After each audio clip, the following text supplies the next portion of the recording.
అందరికీ నమస్కారం. మార్నింగే లేచి పనులన్నీ చేసుకున్నానండి.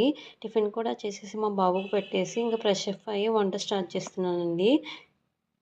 ఇవాళ నేను ఏమేమి వంటలు చేస్తున్నానో చూపిస్తానండి. ముందుగా రైస్ కడిగి పెట్టుకుంటున్నానండి. మోటర్ వేసినప్పుడు ఒక బిందె వాటర్‌ని పట్టుకుంటానండి. ఆ వాటర్‌ని బియ్యం కడగడానికి, కూరగాయలు కడగడానికి యూజ్ చేస్తానండి. బియ్యాన్ని 2 సార్లు బాగా కడిగి తీసుకుంటున్నానండి. మేము తాగటానికి వాటర్‌ని తెచ్చుకుంటామండి. ఆ వాటర్‌ని పట్టుకొని రైస్ పెడుతున్నానండి. రైస్ పెట్టేసానండి. రైస్ ఉడుకుతూ ఉంటుంది. కూరకు కావాల్సిన కూరగాయలను కట్ చేసుకుంటాను. ఇవాళ నేను బెండకాయ పచ్చిరొయ్యల కర్రీ మరియు పచ్చిరొయ్యల పచ్చడి చేస్తున్నానండి. ఎప్పటినుంచో అనుకుంటున్నాను. పచ్చిరొయ్యలు ఇప్పుడు తీసుకుంటాం కుదిరిందండి. పచ్చిరొయ్యలు అమ్ముకునే ఆవిడ ఇవాళ ఇంటికి తీసుకొచ్చారు. అందుకని ఎక్కువ పచ్చిరొయ్యలు తీసుకున్నానండి. అందుకని కర్రీ కూడా చేసి పచ్చడి కూడా చేస్తానండి. కూరకు కావాల్సిన ఉల్లిపాయలను కట్ చేసుకుంటున్నానండి. టమాటాను కూడా కట్ చేసుకుంటున్నానండి. కూరగాయలను కట్ చేస్తానండి. గ్యాస్ వెలిగించుకుని గిన్నె పెట్టుకుని గిన్నె బాగా హీట్ అయిన తర్వాత దాంట్లో ఆయిల్‌ని వేసుకుంటున్నానండి. ఆయిల్ బాగా హీట్ అయిన తర్వాత దాంట్లో ఉల్లిపాయలను వేసుకుంటున్నానండి. అన్నం పొంగు వస్తుంది. ఒకసారి తిప్పుకుంటున్నాను. ఉల్లిపాయలను ఒకసారి బాగా తిప్పుకొని అందులో సాల్ట్ వేసుకుంటున్నానండి. సాల్ట్ వేసుకుంటే ఉల్లిపాయలు తొందరగా మగ్గుతాయి కదండీ! ఉల్లిపాయలను తిప్పుకున్న తర్వాత మూత పెట్టేస్తున్నానండి. అవి అలా మగ్గుతూ ఉంటాయి. అంతలో అన్నం చూసుకుంటాను. అన్నం ఉడికిందో లేదో ఒకసారి చూసుకుంటున్నానండి. అన్నం ఉడికిపోయిందండి. గ్యాస్ ఆఫ్ చేసేసి ఇంకా అన్నాన్ని వార్చుకుంటాను. నేను ఎప్పుడూ ఎగురన్నం వండనండి. ఎగురన్నం వేయరని మా అత్తయ్య గారు అంటారు. అందుకే నేను ఎప్పుడూ అన్నం వండినప్పుడు ఇలాగ గెంజిని ఇలా వార్చేస్తూ ఉంటాను. అన్నం వార్చిన తర్వాత అన్నాన్ని దమ్ పెట్టుకుంటానండి. ఒకసారి సిమ్‌లో పెట్టుకుంటాను. అన్నం వండడం పూర్తయింది. మూత తీసుకుని ఉల్లిపాయలను ఒకసారి బాగా తిప్పుకుంటున్నానండి. తిప్పుకొని మూత పెట్టేసానండి.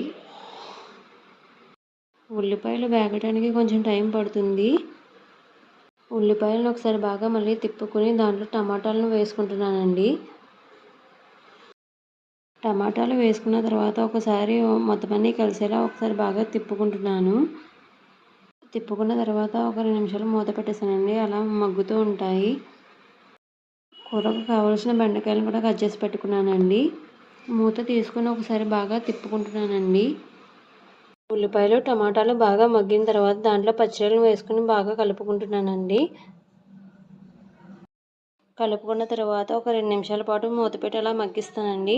మూత తీసుకొని ఒకసారి బాగా కలుపుకుంటున్నానండి. కలుపుకొని దాంట్లో పసుపును వేసుకుంటున్నాను.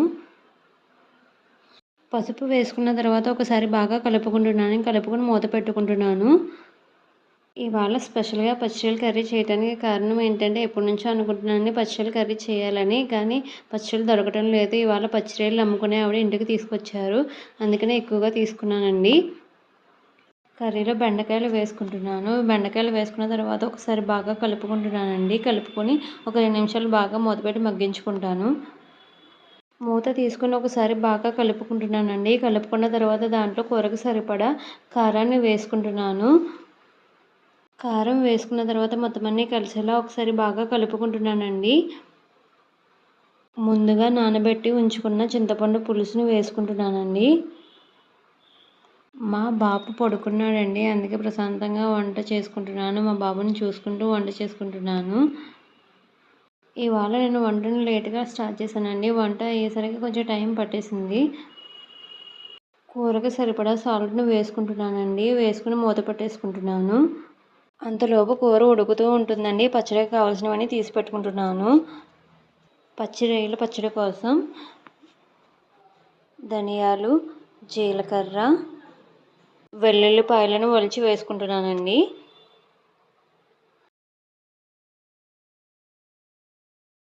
కూరను ఒకసారి చూసుకుంటున్నానండి. కూర ఉడికిపోయింది. కూరను పక్కన పెట్టుకుంటున్నాను. గ్యాస్ మీద ఒక గిన్నెని పెట్టుకుని దాంట్లో ఆయిల్ని వేసుకుంటున్నాను. ఆయిల్ హీట్ అయిన తర్వాత దాంట్లో పోపులు తీసి పెట్టుకున్నాం కదండి, అవి వేసుకొని బాగా వేపుకుంటున్నాను. అంతలో పోపులు వేగుతూ ఉంటాయండి. పచ్చడికి కావాల్సిన వెండిమిర్చిని రెడీ చేసుకుంటున్నాను. పచ్చి కదండి, కొంచెం కారం ఎక్కువగా ఉంటే బాగుంటుంది. వెండిమిర్చిని రెడీ చేసి పక్కన పెట్టుకున్నాను. ఒకసారి పోపులను బాగా తిప్పుకుంటున్నానండి. పోపులు మాడకుండా దోరగా వేగేలా చూసుకోవాలండి. పోపుల్ని ఒకసారి బాగా తిప్పుకున్న తర్వాత దాంట్లో వెండిమిర్చిని వేసుకుని బాగా తిప్పుకుంటున్నానండి. వెండిమిర్చి మాడిపోకుండా చూసుకోవాలి. వెండిమిర్చి కానీ మాడిపోతే టేస్ట్ మారిపోతుందండి, అందుకే దోరగా వేపుకోవాలి. పోపులు వేగిపోయాయండి. వాటిని తీసుకుని ఒక పక్కన పెట్టుకుంటున్నాను. అంతలో అవి చల్లారుతూ ఉంటాయి. పచ్చడిలో ఒక ఉల్లిపాయను వేసుకుంటానండి. టేస్ట్ బాగుంటుంది, అందుకే ఒక ఉల్లిపాయను కట్ చేసి పెట్టుకుంటున్నాను. మిక్సీ పడతానండి, అందుకే పెద్ద పెద్ద ముక్కలుగా కోసుకుంటున్నాను. మా అమ్మగారు ఈ పచ్చడి చాలా బాగా చేస్తారండి. పచ్చడి అంటే మా ఫ్యామిలీలో అందరికీ చాలా బాగా ఇష్టం. అందరూ చాలా ఇష్టంగా తింటారు. గ్యాస్ మీద ఒక గిన్నె పెట్టుకుని ఆయిల్ని వేసుకుంటున్నానండి.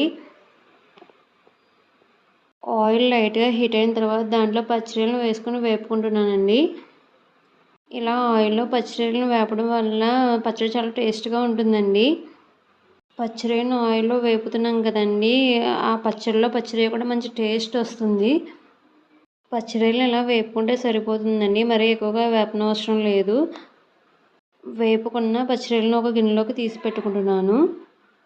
అంతలో మిక్సీ తీసి పెట్టుకుంటున్నానండి. వేపుకుని పక్కన పెట్టుకున్న పోపులు చల్లారిపోయాయండి. వాటిని మిక్సీ గిన్నె పెట్టుకొని మిక్సీలో వేసుకుని మిక్సీ పట్టుకుంటున్నాను. ఉల్లిపాయను కూడా వేసుకుని మిక్సీ పట్టుకుంటున్నానండి. కొంచెం మెత్తగా మిక్సీ పట్టుకోవాలి. ఉల్లిపాయలను వేసి మిక్సీ పట్టుకున్న తర్వాత దాంట్లో పచ్చిరొయ్యలను వేసుకోవాలండి. పచ్చిరొయ్యలను వేసుకున్న తర్వాత లైట్గా మిక్సీ పట్టుకుంటే సరిపోతుందండి, మొత్తం మెత్తగా అవ్వకూడదు. కొంచెం కచ్చాపచ్చాగా పట్టుకోవాలండి.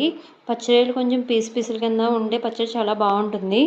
పచ్చడిని మిక్సీ పట్టుకున్న తర్వాత గ్యాస్ వెలిగించుకొని గిన్నె పెట్టుకొని ఆయిల్ని వేసుకుంటున్నానండి. ఆయిల్ బాగా హీట్ అవ్వాలండి. ఆయిల్ బాగా హీట్ అయిన తర్వాత దాంట్లో పచ్చడిని వేసుకుంటున్నానండి. ఈ పచ్చడి ఉడకడానికి కొంచెం టైం ఎక్కువే పడుతుందండి. పచ్చడి అంతా ఆయిల్లో వేసుకున్న తర్వాత ఆయిల్ అంతా కలిసేలా ఒకసారి పచ్చడిని బాగా కలుపుకోవాలండి. పచ్చడిని బాగా కలుపుకున్న తర్వాత మూత పెట్టుకుని పచ్చడిని బాగా ఉడికించుకోవాలండి. పచ్చడికి టైం ఎక్కువ పడుతుంది కదండి, అందుకని ఇవాళ వంట లేట్ అయిందండి. అందుకనే కర్రీ అయిపోయింది కదా, భోజనం చేసేసాం. భోజనం చేసిన తర్వాత మధ్యాహ్నం నుంచి పచ్చడి చేశానండి. భోజనం చేసిన తర్వాత మిగిలిన గిన్నెలోకి తీసి పెట్టుకుంటున్నాను. ఒకసారి మూత తీసుకుని పచ్చడిని బాగా కలుపుకుంటున్నానండి. ఈ పచ్చడిని అలా సిమ్లోనే ఉడికించుకోవాలండి. ఎంతసేపు ఉడికితే అంత టేస్ట్ బాగుంటుంది. పచ్చడిని తిప్పుకున్న తర్వాత మళ్ళీ మూత పెట్టి ఉడికించుకుంటున్నానండి. భోజనం చేసిన తర్వాత మిగిలినవన్నిటిని ఇలా బాక్స్లోకి తీసి పెట్టుకుంటానండి. నేను ఎప్పుడు సామాన్లు అప్పుడే క్లీన్ చేసి పెట్టుకుంటానండి.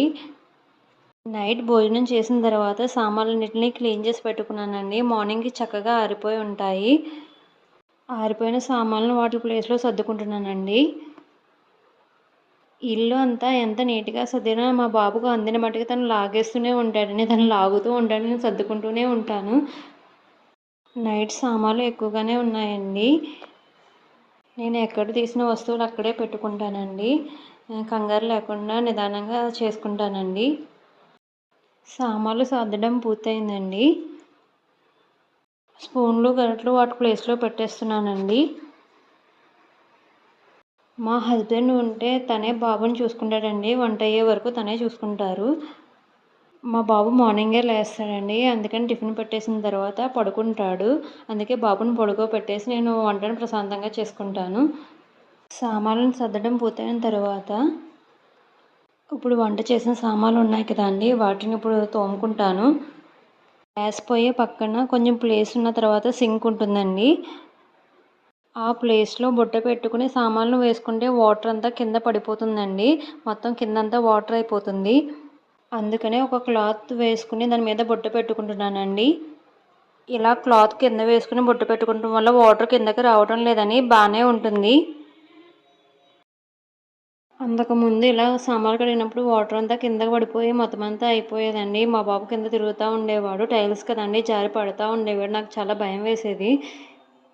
ఇప్పుడు ఆ ప్రాబ్లం లేదండి. క్లాత్ వేయడం ద్వారా వాటర్ కిందకి రావటం లేదు. ఇప్పుడు బాగానే ఉంటుంది. నార్మల్గా ఎప్పుడు సామాన్లు అప్పుడే తోమేస్తాను. ఇవాళ లేట్ అయింది కదండి, అందుకని భోజనం చేసిన సామాన్లు, వంట చేసిన సామాన్లు కొన్ని ఎక్కువగా ఉన్నాయండి. సామాన్లు కడిగిన తర్వాత ఇలా ఉంచేస్తానండి. ఎండ బాగా వస్తుంది. సామాన్లు ఆరిపోతాయండి. సామాన్లు కడగడం పూర్తయింది. రాగి జగ్గులో వాటర్ తాగడం హెల్త్కి మంచిదని చెప్పాను కదండి. రాగి జగ్గులో వాటర్ అయిపోయింది. రాగి జగ్గులో వాటర్ పట్టుకుంటున్నాను. డైలీ రాగి జగ్గులో వాటరే తాగుతామండి. ఈ వీడియోని ఇక్కడితో ముగిస్తున్నానండి. నా వీడియో మీకు ఎలా అనిపించిందో కామెంట్ చేయండి. నా వీడియో మీకు నచ్చినట్లయితే లైక్ చేసి నా ఛానల్ని సబ్స్క్రైబ్ చేసుకోండి. Thank you for watching.